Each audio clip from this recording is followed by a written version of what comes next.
Hey guys, how are you? I wanted to quickly talk to you about the actual process of applying for business credit. There's a few little strategic tactics that you can do here that I would recommend you think about. So, for example, my friend decided to actually go into the bank and get a business loan finally. Everything was looking good. Business credit, personal credit was good. LLC was established, DUNS number, all the good stuff, EIN obviously. And so what happens is, of course the question is when you go for a credit check and the loan application, is that going to negatively impact your credit score? And sure, of course, every time you get an inquiry, it does ding your credit score a bit. And too many inquiries can be a very bad thing.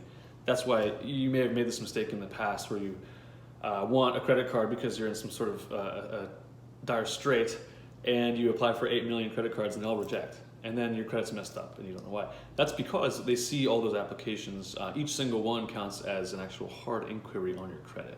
And those don't look good on your credit at all. You have to do them if you want the loan, so that's fine. You know, if you do a hard inquiry and you get a great business loan, way worth it. But in the event that you are trying too much or too soon, it'll all blow up in your face. So here's what you do to avoid the negative ding of having applied for a loan that could impact your later ability to get other loans. You actually go and apply for all of your business loans from all the different banks spontaneously, basically at one time. So you go to one bank, you get your, each LLC 20 grand if your credit's good, maybe more if your credit's great. Then you go right down the street to the next bank and you say, okay, same thing, maybe they'll give you 15, 20, 30K for each company. And that's the thing, if you waited a full month, then they would see, oh, you've inquired at X, Y, and Z bank. Not so hot. The way you mitigate that effect is you actually apply for everything all in one fell swoop.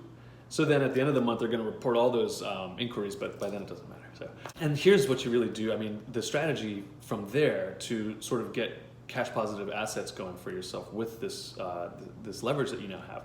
A lot of people do real estate. That's the big move, where you would take, let's say you got 60K total for your LLCs.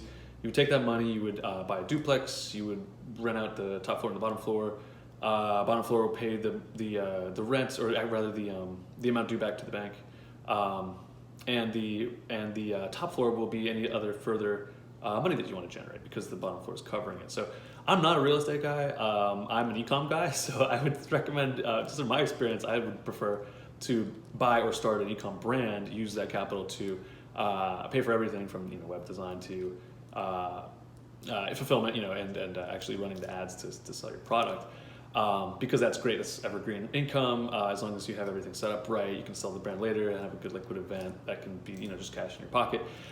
But yeah, a lot of people do this real estate thing where they buy the thing, they fix it up, they flip it, or they fix it up and get a mortgage on it, and then the bank now that's holding the mortgage, you get a big chunk of change. You can use that mortgage to pay off your initial loan, so now you're not worrying about that.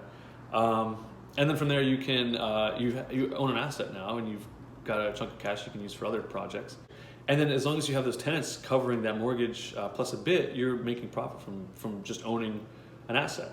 That's just a small idea, but the fundamental underlying goal is that you're using this new leverage that you have to buy cash positive assets, whether that's real estate, whether stocks if you're very smart, anything that can sort of be a cash flow asset that you can buy cars and rent them out on Turo, you can be buying watches and flipping them, you can be doing all kinds of things.